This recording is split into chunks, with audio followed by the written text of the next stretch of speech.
हराम रोजी का एक कमाने की एक जो इंटेंशन होती है ना, बुनियादी तौर पे होती है शॉर्टकट, कि मैं बड़ी जल्दी कमा लूं। अंबिया तो बकरियां चरा के मेहनत मजदूरी करके कमाते हैं, तेरा टाइम उनसे भी ज्यादा कीमती है। इसीलिए रसूलुल्लाह सल्लल्लाहु अलैहि वसल्लम ने यह भी कह दिया, जो हलाल रिज़्क कमाने वाला ताजर है, ताजर सिर्फ ताजर है, ये कोई आलम दीन की बात नहीं है। ठीक है, इल्म की बड़ी फजीलत है, एक आलम कई आबदों से बेहतर होता है, लेकिन यहां पे रसूलुल्लाह सल्लल्लाहु अलैहि वसल्लम ने किसी आलम का जिक्र किया, यहां पे कहा एक ताजर, एक ईमानदार ताजर कल क़यामत के दिन अंबिया शुहदा के साथ होगा। किस वजह से? इसका मतलब है ये बाप बड़ा खतरनाक है। इंसान हराम में हामहा पड़ जाता है और हामहा के मुगालते इश्कालात, फलां आलम ने ये फतवा दिया, ये बैठ ठीक है, कबल इसके कि मुस्तरफ आऊं, आपको ये बात भी बयान करना चाहता हूं जो बात पहले कही है कि हराम कमाने वाले को पहले हलाल कमाना है, फिर इबादत करनी है, पहले उससे तौबा करनी है, फिर नेकी के रास्ते के ऊपर चलना है। आप खुद बताइए ईमानदारी से, एक आम फहम कॉमन सेंस की बात करता हूं। एक बंदे का कपड़ा मैला हो गया, गंदा हो गया, वो किस तरह साफ होगा? साबुन से, सरफ से साफ होगा। अगर कोई बेवकूफ उठे और पेशाब और पखाने से उसको साफ करना शुरू करे, वो साफ होगा कि मजीद गंदा होगा? कभी साफ नहीं हो सकता। पेशाब के साथ धोने से कपड़ा पाक हो सकता? गंदगी और गलाजत से धोने से कपड़ा साफ हो सकता है? नहीं हो सकता। यही मिसाल हराम रोजी की है। तू अपने गुनाहों को पाक साफ करना चाहता है, तू मस्जिद बनाना चाहता है, तू हज करना चाहता है, उम्रा करना चाहता है, पहले हराम की तौबा तो कर। तू हराम रिज़्क को इस काम में लगाना चाहता है कि वो तेरी सारी हराम कमाई को पाक कर दे, नहीं हो सकती। पहले तौबा करनी पड़ेगी। तौबा कर, फिर उसके बाद थोड़ा भी देगा, अल्लाह एक खजूर को भी चाहेगा ओहद पहाड़ बना देगा। अल्लाह की मर्जी है, हदीस है सही। और अगर तू थोड़े से भी अपने माल को पाक करना चाहेगा, अल्लाह कबूल कर लेगा।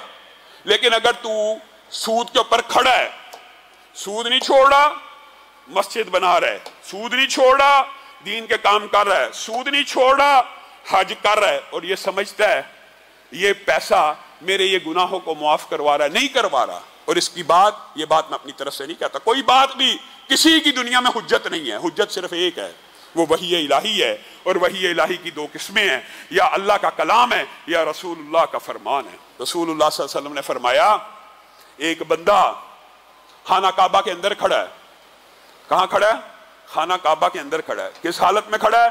हालत इहराम में खड़ा है। क्या कह रहा है? कह रहा है या रब या रब या रब। ये जितनी बातें रसूलुल्लाह सल्लल्लाहु अलैहि वसल्लम ने इस हदीस में बयान की है ना, इन सब के अलग अलग फजाइल हैं। हालत इहराम में की जाने वाली दुआ अलग है, खाना काबा में की जाने वाली दुआ के फजाइल अलग हैं, मुसाफिर की दुआ के फजाइल अलग हैं।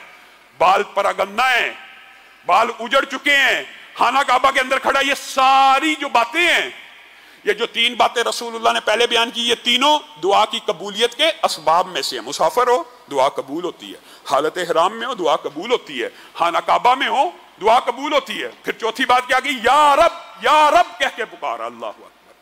ये या रब जो नाम है ना, या रब, ये अल्लाह का जो नाम है, जब इस नाम से पुकारा जाता है, ये बात भी अपनी तरफ से नहीं कह रहा, ये बात बड़ी समझने की जरूरत है।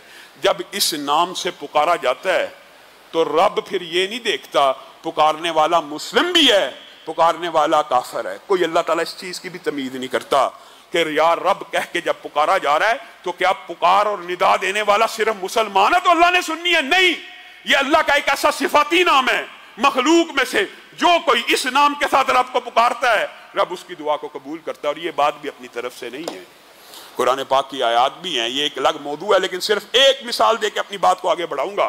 शैतान ने भी, इबलीस ने भी जब नाफरमानी की थी और अल्लाह ताला से मोहलत मांगी थी, तो अल्लाह को रब कह के पुकारा था, ए रब फिर मुझे एक वक्त मुकर्रर तक के लिए मोहलत दे दे। अगर इबलीस भी या रब कह के पुकारता है, अल्लाह उसकी भी सुन लेता है।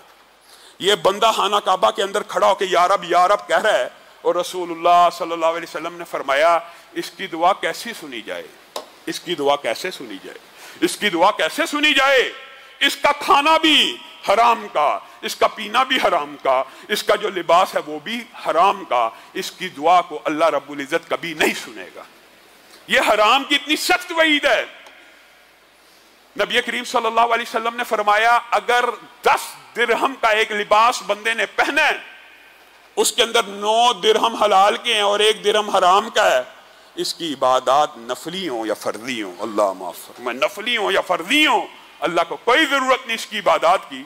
तो वो गोश्त पोश्त जो पूरे का पूरा हराम से पला हो, उसकी इबादत कबूल होंगी। हाँ, एक की होंगी, वही जो असूल शरी है, जो अल्लाह की बारगाह में आके तौबा कर लेगा, गिड़गिड़ाएगा, रोएगा, अल्लाह से माफी मांग लेगा, अल्लाह वालिदैन ने जैसा रिज़्क दिया ठीक है, मेरे इल्म में नहीं था, मैं इरादा करता हूं जिंदगी में कभी हराम नहीं कमाऊंगा, उसी वक्त माफ है, उसी वक्त बख्श दिया जाएगा, उसी वक्त नया खाता नया अकाउंट शुरू हो जाएगा।